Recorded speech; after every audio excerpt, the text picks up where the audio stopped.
Olá, boa noite para você. 6 horas e 9 minutos pelo horário de Brasília. Eu sou o Diego Sarza e a partir de agora te faço companhia aqui no nosso UOL News. Hoje é quinta-feira, dia 6 de maio. Vamos direto ao tema do dia.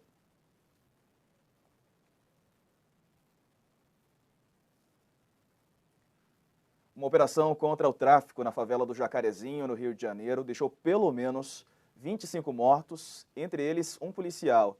É a operação com maior número de mortos na história do Rio de Janeiro. A gente tem imagem para te mostrar. Segundo a Polícia Civil, outros 24 mortos são suspeitos.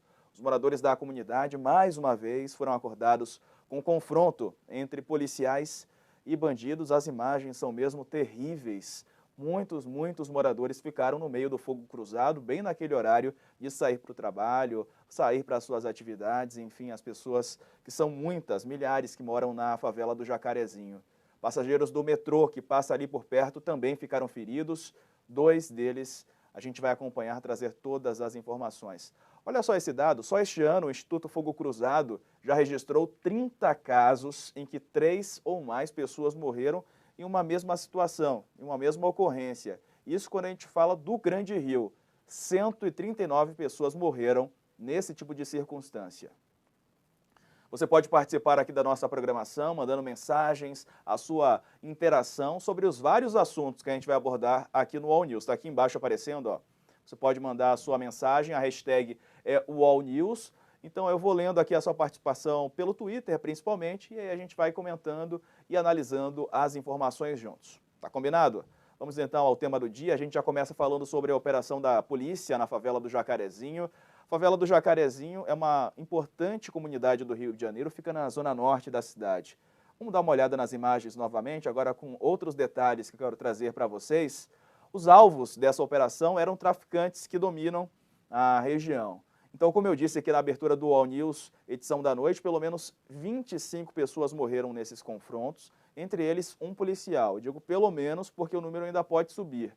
André Farias é o nome do policial que foi baleado na cabeça, ele não resistiu aos ferimentos.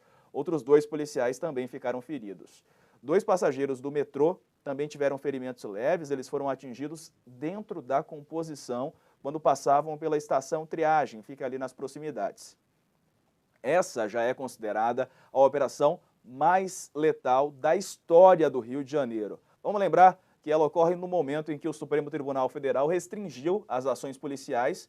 Por quê? Por conta da pandemia, né? Segundo o STF, os policiais precisam comunicar que uma operação vai ser realizada. O UOL apura se houve essa comunicação da Polícia Civil para o Ministério Público. Pelas redes sociais, moradores dizem que o número de mortes é ainda maior.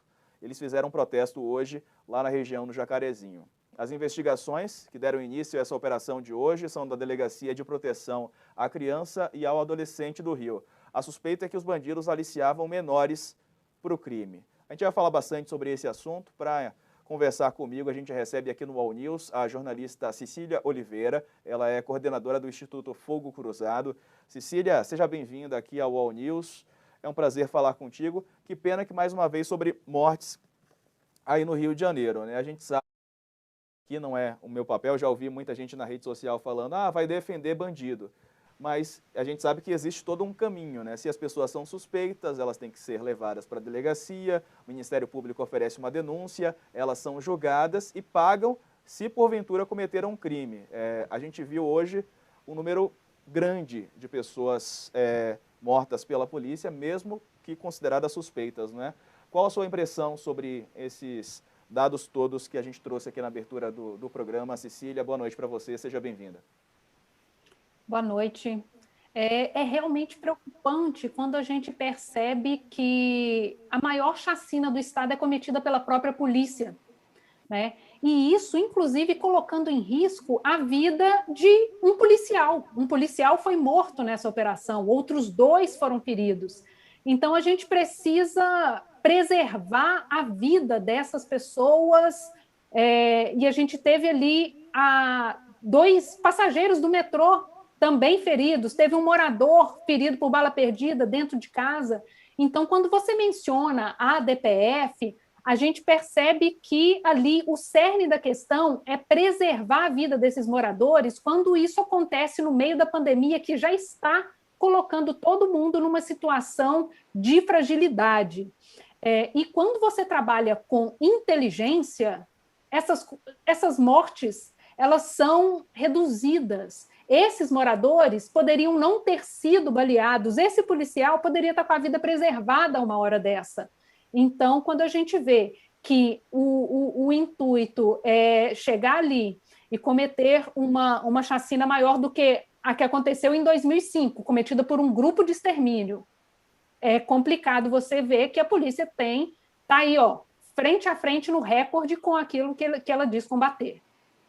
Pois é, e aí a gente avalia toda essa situação, né, Cecília? Você acha que na prática as operações policiais, nesses moldes, elas têm surtido algum efeito prático no sentido de reduzir a criminalidade, de trazer um momento de paz ali para os moradores? O que na prática essas operações policiais trazem para as comunidades, para as favelas do Rio de Janeiro, onde elas de fato acontecem?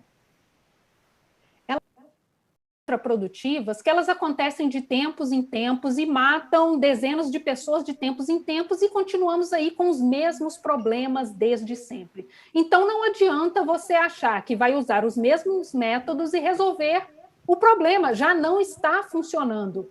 Por um outro lado, a gente vê que, por exemplo, a prisão de grandes traficantes ocorreu com a ajuda da inteligência. A gente teve recentemente o Cabeça Branca, um dos maiores traficantes do país, preso. A gente teve prisões como do Elias Maluco, que conseguiu, com inteligência, prender. A gente teve outro dia, Rogério 157, e você consegue prender sem disparar um tiro, porque você usa ali, por exemplo, as informações do Disque Denúncia e evita todo esse desastre que acontece nesse entorno das operações. A gente precisa lembrar que hoje não teve vacinação ali, que hoje a operação da Supervia foi suspensa. Então, tem essas outras violações desses outros direitos que não são levados em consideração porque há uma operação policial no entorno. E uma operação que poderia ter um resultado melhor se ela fosse melhor planejada. O mais letal, não é, da história do Rio de Janeiro, ela já é considerada assim, e mesmo da mesma maneira, ainda moradores relatam que o número de mortos pode ser maior, não é? Há um protesto, houve um protesto hoje de moradores relatando isso também, essa possibilidade de que esse número ainda pode aumentar, não é, Cecília? Exatamente. Então, ainda há possibilidade de uma chacina cometida pela Polícia Civil bater o recorde de uma chacina cometida por um grupo de extermínio. É esse o tipo de policiamento que a gente precisa, que a gente quer? Né? Acho que não faz sentido. No Rio de Janeiro, a sua percepção aí dos últimos meses de pandemia, a gente sabe que há essa questão do Supremo ter demandado à polícia que informe quando for realizar operações, mas na prática o que tem acontecido? As operações seguem, o número de tiroteios registrados aí pelo fogo cruzado de tiros disparados, como é que vocês têm essa percepção da violência aí no Rio, mesmo durante a pandemia? Com a DPF, realmente temos números melhores, inclusive em relação a chacinas. Comparando o mesmo período de tempo, né, 10 meses antes da DPF, 10 meses depois, houve uma redução de 30% no número de chacinas cometidas. E houve redução também no número de tiroteios, no número de mortes, e isso não só. Quando a gente pega os dados do Instituto de Segurança Pública, você vê que a redução no número dessas operações, que são feitas muitas vezes sem planejamento, não impactou os números gerais. Houve redução no número de homicídios, houve redução no número de roubos, a preocupação que se tinha com a DPF de, nossa, vai explodir a criminalidade, isso não aconteceu de acordo com os números do Instituto de Segurança Pública. Então, a gente precisa sempre pontuar isso, que a DPF ela suspendeu as operações que não são operações urgentes, que não têm um planejamento definido para ser aprovado pelo Ministério Público. E por que será que a Polícia do Rio de Janeiro tem esses números tão altos de mortes em ações, em operações, Cecília? Olha, quando a gente vai ver os números de investimentos feitos na polícia, quando você pega, olha, a pasta da Secretaria de Polícia Militar ou da Secretaria de Polícia Civil tem X orçamento, quando você vai ver, o orçamento que se tem é relativo a pagamento de pessoal.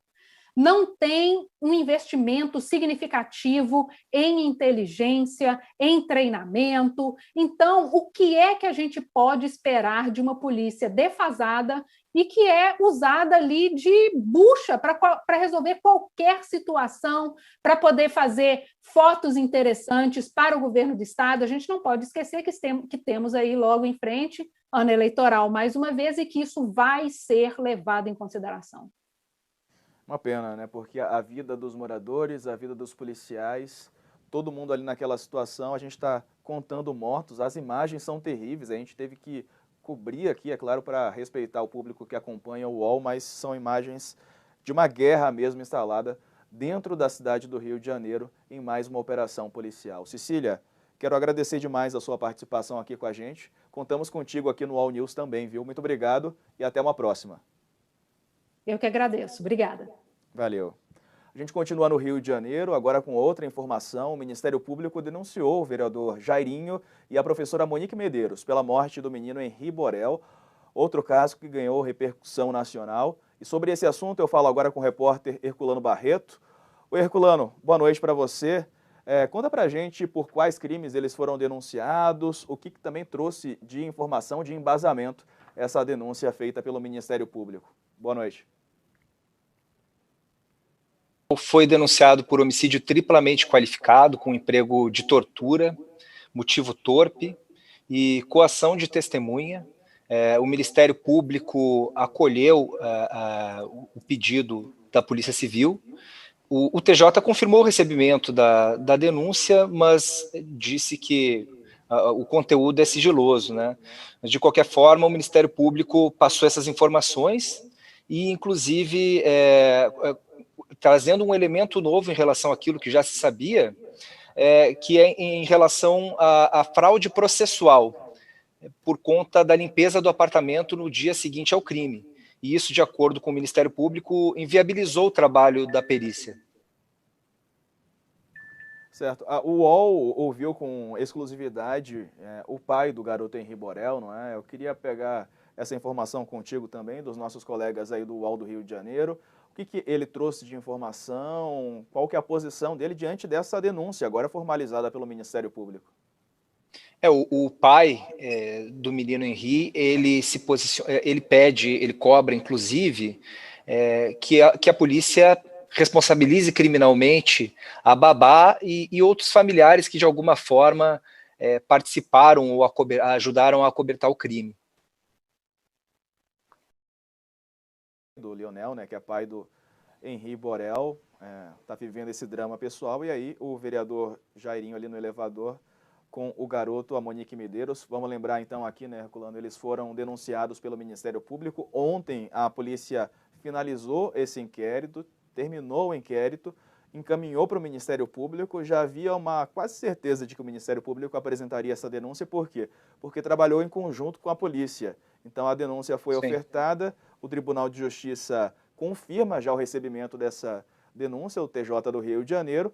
É claro, o processo está em segredo, né? Está em sigilo, mas a gente vai acompanhar, porque aí vai dar sequência ao caminho, ao rito processual, né? A justiça aceitando, vira então uma ação penal e os dois poderão ser responsabilizados pelo crime e quem mais também a justiça entender durante esse caminho todo do processo. Não é isso, Herculano? Obrigado pela sua participação e até uma próxima. Bom trabalho para você.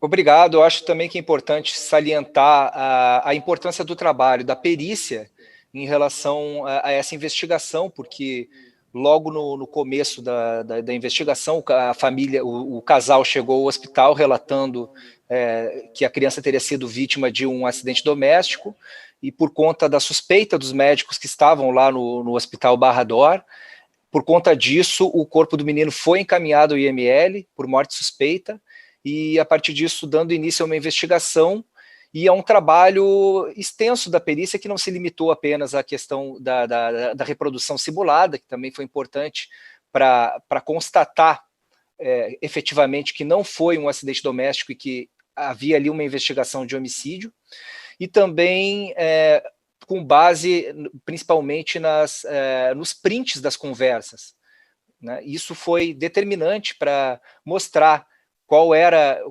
enfim, o que tinha efetivamente acontecido, que a mãe tinha, sim, conhecimento de que o filho estava sendo agredido e que, mesmo assim, não afastou o agressor da vítima, que era, assim, no entendimento da polícia e também do Ministério Público, um dever também legal. E por isso ela acabou sendo indiciada também. Acompanhar o desenrolar é uma história que o Brasil inteiro está acompanhando de perto, de lupa, né, com lupa esse assunto. A gente sabe que a Monique Medeiros, inclusive, mudou a versão, ela trocou de advogados, vem apresentando cartas, trazendo informações novas que não convenceram a polícia. O delegado chegou a falar aqui para o UOL que não acredita que ela não sabia e que ela também era intimidada de alguma maneira pelo vereador, ou seja, os dois sendo responsabilizados, pelo menos no entendimento da polícia, e agora o Ministério Público também. Valeu, Herculano. Bom trabalho para você direto aí do Rio de Janeiro. Até uma próxima. Muito obrigado e até uma próxima. Valeu. 6h25, o tempo está passando rápido. Vamos conferir outros destaques da quinta-feira. Familiares e amigos se despediram hoje do ator Paulo Gustavo. O corpo do humorista, que morreu na terça-feira vítima de complicações da Covid, foi cremado em uma cerimônia restrita. Além do marido, Thales Bretas, e familiares, Preta Gil, Mônica Martelli, Marcos Magela, Ingrid Guimarães e Heloísa Perricet compareceram para dar o último adeus ao amigo. Ontem, moradores de Niterói, onde Paulo Gustavo morou durante anos, organizaram um aplauso coletivo em homenagem ao humorista. Idosos de 60, 61 e 62 anos tiveram que esperar quase 5 horas na fila das unidades básicas de saúde da capital paulista para se vacinar contra a Covid-19. Hoje foi o primeiro dia de imunização para essa faixa etária no estado. Segundo estimativas do próprio governo, esse grupo contém aproximadamente 1.400.000 pessoas. Caso Tatiane Spitzner. Julgamento de Luiz Felipe Manweiler entra no 3º dia e a defesa muda argumento. Um dos advogados do réu falou com o Universa por telefone e disse que a vítima se acidentou. Anteriormente, a defesa usava a tese de que Tatiane tinha um quadro depressivo e teria se suicidado. Ela foi encontrada morta depois de cair do 4º andar do prédio em que o casal morava, em Guarapuava, no Paraná, em 2018. A mansão da família de Neymar, em Alphaville, virou alvo de um processo na justiça. O condomínio entrou com uma ação contra o pai do jogador por obras realizadas no local. A alegação é que as reformas foram executadas sem se ater ao que foi aprovado no projeto. A informação é do colunista do UOL, Diego Garcia. Procurada, a equipe de comunicação de Neymar disse não ter conhecimento da ação. O valor do imóvel na escritura é de R$ 2.100.000. Já o valor pago por Neymar ainda não foi divulgado. Carro capota em rua cheia de pedestres em Belo Horizonte e causa uma colisão múltipla. Imagens de câmeras de segurança registraram o acidente. 5 pessoas que estavam na rua no momento tiveram a sorte de não serem atingidas pelos veículos. Nenhum envolvido na batida se feriu gravemente. Essa imagem ali, imagina você na rua, do nada apareceu o carro. Por sorte mesmo, ninguém se feriu com gravidade lá em Belo Horizonte. Vamos mudar de assunto agora, falar da CPI da Covid. Hoje foi a vez do ministro da Saúde, o atual ministro, Marcelo Queiroga. Nos últimos dias, ex-ministros prestaram depoimento. Hoje, o atual mandante, quem manda na pasta, que prestou depoimento, acabou agora há poucos instantes, há cerca de 1 hora. Em alguns momentos, ele irritou os integrantes da comissão por se esquivar de perguntas sobre a atuação do presidente Jair Bolsonaro no enfrentamento à pandemia. Por exemplo, quando ele foi perguntado sobre a indicação da cloroquina, evitou dar uma resposta direta e aí começou um bate-boca com o senador Renan Calheiros. Vamos ver. Senador, objetivamente. Senador, essa é uma questão de natureza técnica. Ela tem que ser enfrentada da forma técnica. Então não compartilha. Não em relação então, à opinião pessoal, né? Então, certo, de qualquer cidadão Não, então brasileiro. Tecnicamente o senhor não compartilha. Senador, existem duas correntes de entendimento. A resposta é do depoente, senador. Existem duas correntes de entendimento. Estou aguardando a resposta. Só um minutinho. Estou aguardando a resposta. Todos nós estamos aguardando a resposta. É uma resposta, não tem 3 palavras. Só tem uma. Mas não cabe construir. Pois é.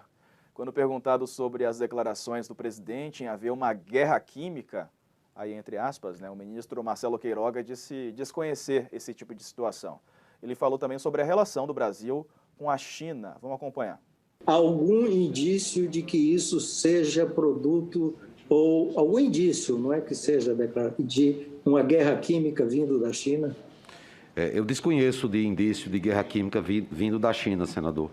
E também em relação às opiniões das organizações internacionais de saúde. As relações com a China, que, pelo que eu entendo, são excelentes. Inclusive, o Brasil é o maior, e a China são parceiros comerciais muito sólidos, participam de um bloco econômico importante. E a relação com o embaixador chinês, senador, ela tem sido muito boa. Naturalmente que essa é uma relação que nós dialogamos quase que semanalmente, lideradas pelo ministro das Relações Exteriores. Queiroga também afirmou, mais uma vez, ele falou isso durante a semana, né? Em algumas oportunidades ele falou que toda a população brasileira vai ser vacinada até o fim do ano, até dezembro. Também foi questionado sobre esse assunto lá durante a CPI. Vamos acompanhar a resposta então do ministro da Saúde. Vossa Excelência compartilha da opinião do presidente da República sobre o tratamento precoce, especialmente sobre o uso da cloroquina para pacientes da Covid-19?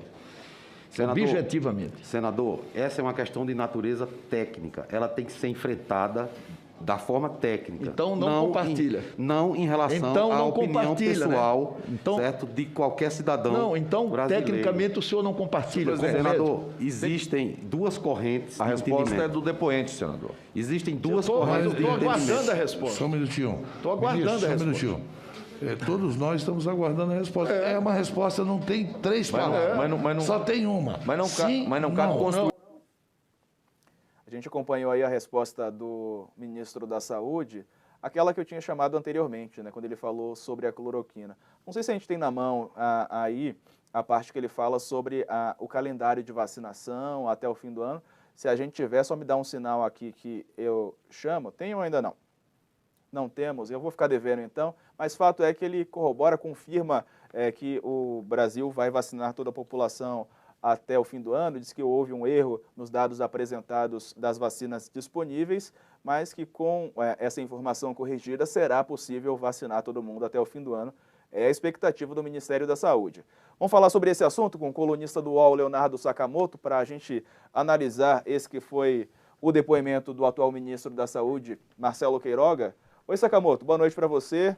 Que impressões você teve aí do depoimento do Queiroga? Ele foi evasivo em vários momentos, né? Tentou ali sair pela tangente. Boa noite, Diego. Boa noite a todos e todas. Bem, o ministro pode sair desta audiência com o troféu Quiabo Liso 2021. Claramente foi ensaboado do início ao fim. E como você bem colocou, acho que a escolha do UOL, do vídeo para abrir, foi a parte que foi mais claro, para mostrar o quão ensaboado ele foi ao falar de cloroquina, né? Instado a comentar o comportamento do presidente da República, que equivocadamente faz propaganda de cloroquina, hidroxicloroquina, ivermectina, azitromicina, dentro aquela farsa chamada kit Covid, né? Que a maioria dos médicos no Brasil e no mundo acham que é uma bobagem, acham que é perigoso o uso disso para combater a Covid-19. Então, instado a falar sobre esse emprego que o Bolsonaro quer, chamado tratamento precoce, ficou doente, já começa a tomar, né, ou toma para antes de ficar doente, ele saiu pela tangente. Ele não respondeu. Isso é sensacional. Você vai pegar o vídeo várias vezes, ele não responde. O Renan Calheiros ficou irritado, e outros senadores também, com razão, ele não responde. Aí também ele não responde por dois motivos, né?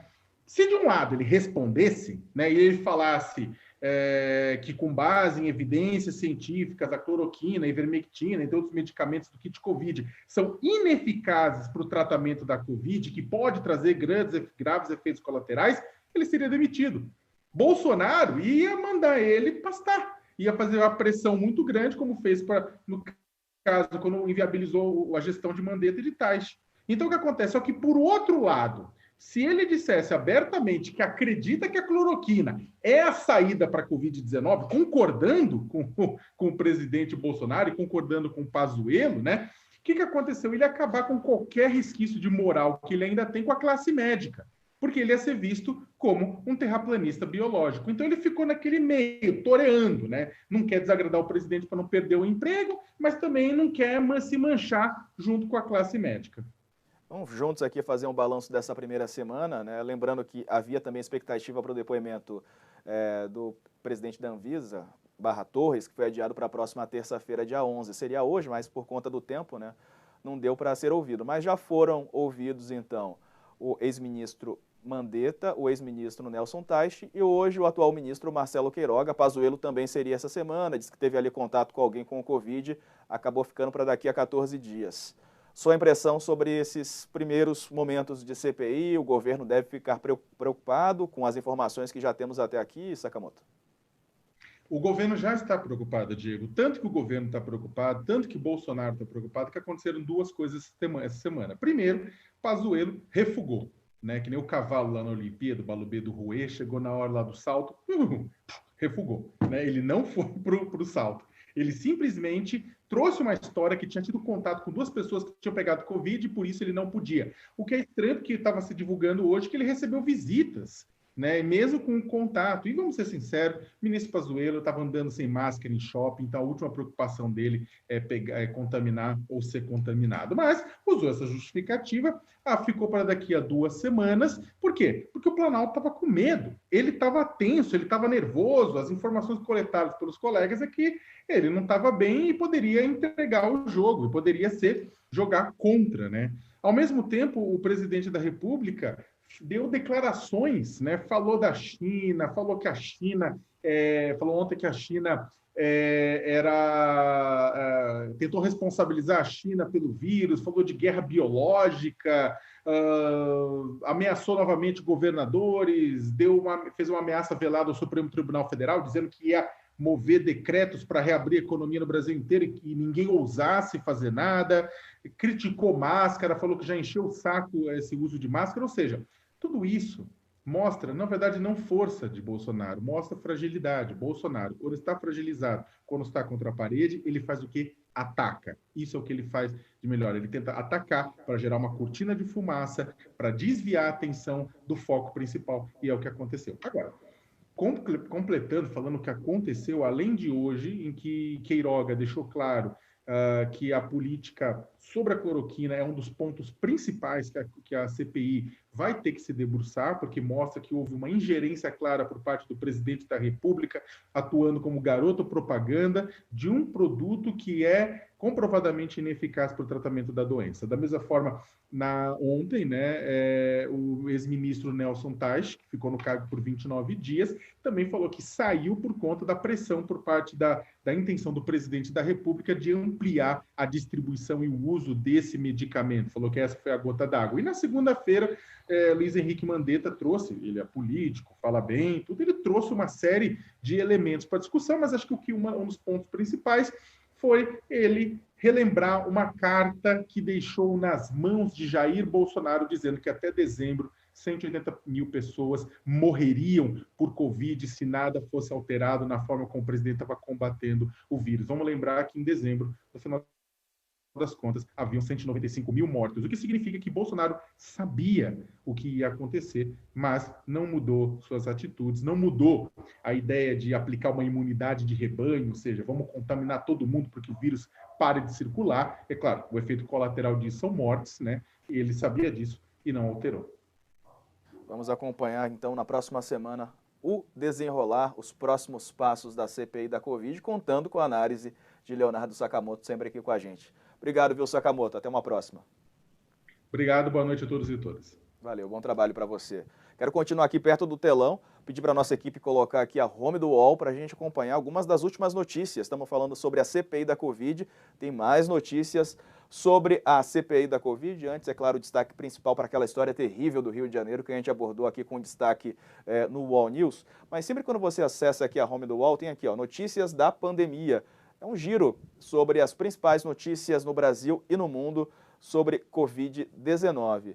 Um post fixado aqui, o PT protocolou na Câmara um pedido para ter CPI da Covid na capital paulista. O vereador do PT, o Antônio Donato, protocolou ontem na Câmara esse pedido de uma criação de uma CPI da Covid na capital paulista também. Seria um desmembramento, digamos assim, algo mais localizado.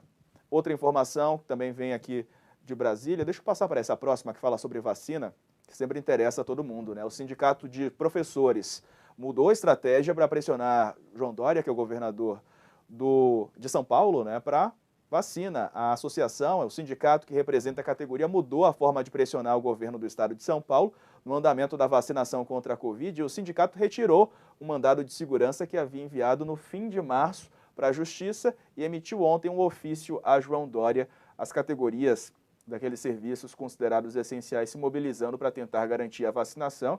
A gente sabe que há grupos prioritários, então, e como há pouca vacina, não é? Então, muitas categorias se mobilizam para tentar vacinar aí, como é o caso, né, dos professores. Vamos com mais uma informação, essa vem do sul do país, de Porto Alegre. Prefeito da capital gaúcha pediu desculpas pelas filas na vacinação da Covid. O prefeito de Porto Alegre é o Sebastião Melo. Ele pediu desculpas à população por conta dessas filas registradas na cidade nos últimos dias, atribuiu os atrasos da vacinação à falta de imunizantes. Esse pedido de desculpas aconteceu um dia depois da Prefeitura de Porto Alegre anunciar a suspensão da aplicação de segunda dose da vacina contra a Covid-19. Tem mais uma informação do sul do país. Pai e 4 filhos morrem de Covid em 33 dias lá no estado catarinense. Difícil de superar, né? Um drama vivido por essa família. 5 pessoas da mesma família morreram por complicações da Covid em um intervalo de apenas 33 dias. Isso aconteceu em Utuporanga, uma cidade que fica a pouco mais de 150 quilômetros de Florianópolis. Então, a qualquer momento, você pode acessar o UOL.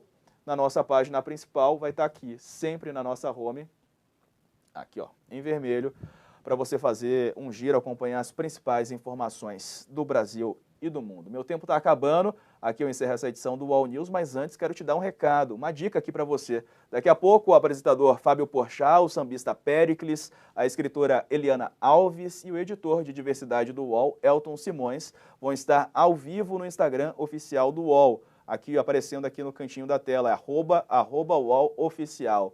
Eles vão falar sobre o projeto Origens, um projeto muito bacana que traz um pouco do passado, das origens, como o próprio nome diz, de várias personalidades brasileiras. Então tá imperdível daqui a pouco, às 7 horas da noite, no Instagram do UOL, o @UOLoficial. Obrigado pela sua companhia, eu volto a te encontrar amanhã, sempre a partir das 6 da tarde. Até lá.